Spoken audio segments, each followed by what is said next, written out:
Hi again. So I hope that you had a successful experience with your acorn.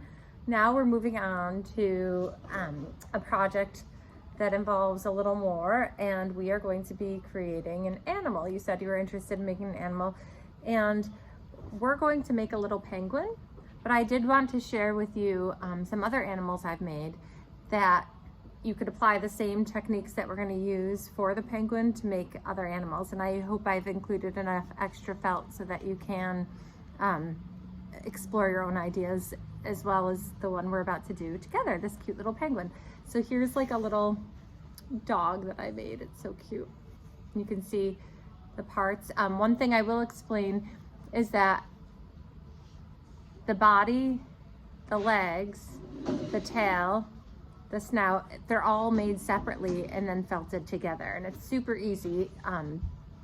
So after we make our penguin, you will know how to make really anything you want. I'm excited to hear what you do. Here's a little cat that could be a cute little ornament. Again, I made each part separate and then felted it together. This is my favorite one, this little bunny that I made for my daughter, and little skirt here. What else? Okay, those are all the, oh, this koala. This little koala is cute too. So we are going to start with a little penguin. So I like to do the animals like not in their actual colors. Sometimes I think they're even sweeter, like this penguin's pink. So I included some colorful felt for you. So you just need to choose the two colors you want, one for the body and then one for the front part there. So I'm going to use this like purplish felt for my body, and it's very similar to how we started the acorn. So depending on the size, you know, you can choose, now that you have a little understanding of how much felt it took to make the acorn, maybe you have a good understanding of how much felt you want to use for your penguin. So I'm going to kind of tangle it up like I talked about before. That helps you get started. I'm going to start with the shape that I'd like.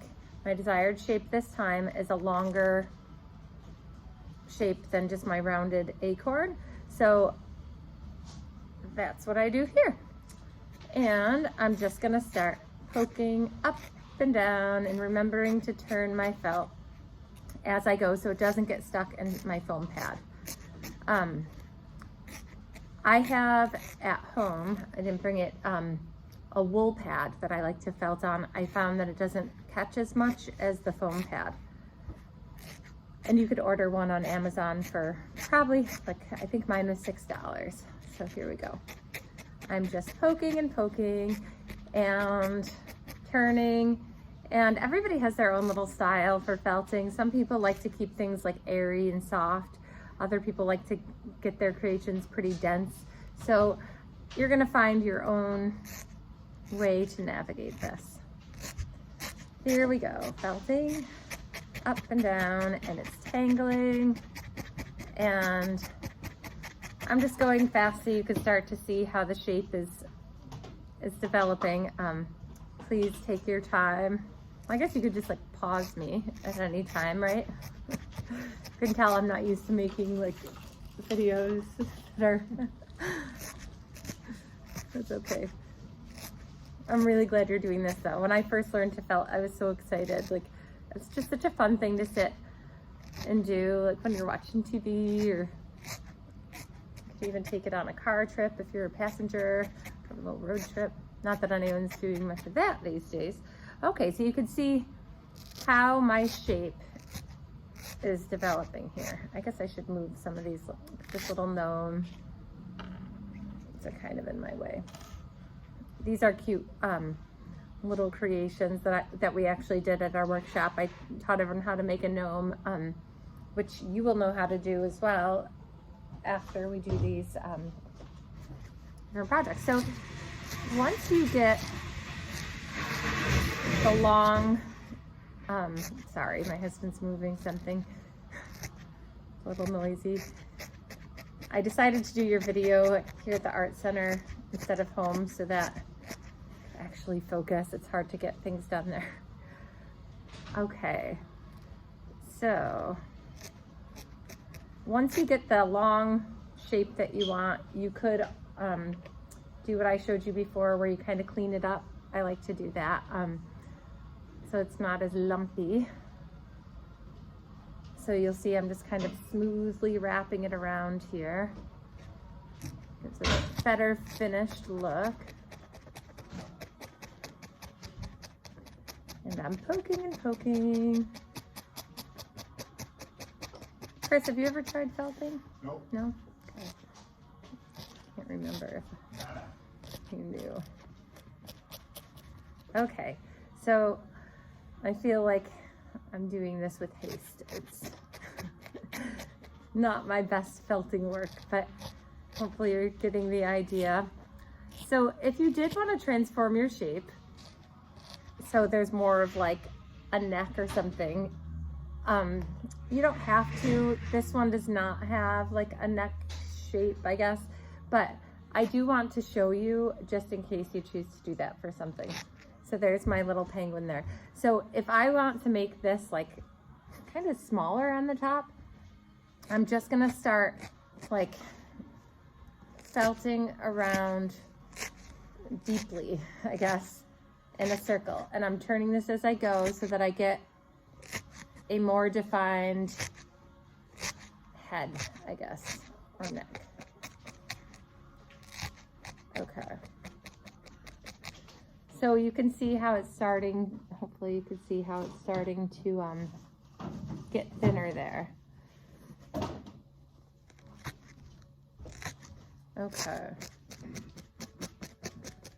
So then you're gonna take your color for the front, like the belly of your penguin. Once you have, here, I'll put them right up here. Sorry. Okay, maybe up here is better. There you go. So you can see that this one comes up over the eyes, this one too. I'm trying to get everything in your view. There you go. This guy's leaning in from the side. So I'm gonna pick a lighter color for the stomach, and this time I have this pretty gray color that I'm gonna use. So this time,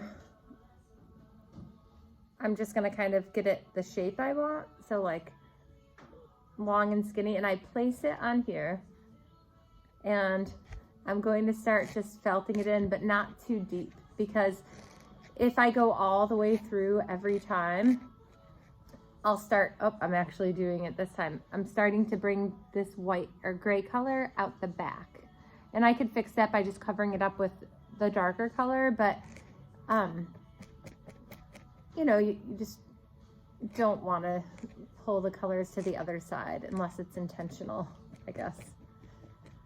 I don't want spots on the back of my penguin. So you'll see like it's just starting to get in there. If you want to change like the shape, sometimes I do this like where you bring over the edge to like clean it up. So some people like to, you know, do felting that, like I could have felted this a little bit on my pad and then attached it, but I kind of like to play with the shape right on top of the other one.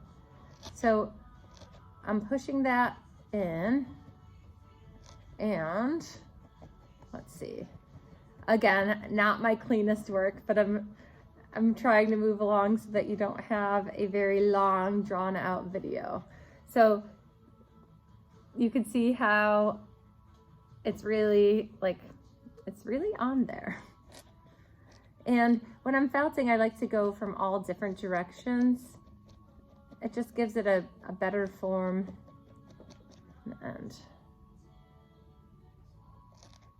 okay, so take your time, you know, attaching the front. You could, like, if you did go all the way through and want to cover it up on the back, obviously just put some of your other color on and poke it right on there to cover up my mistake. There we go. So, yep, nice fuzzy penguin. Some people actually do take scissors to their work, and trim off that fuzz. But I'm not worried about that today. So here I go. Hi. I'm gonna pause this for a second.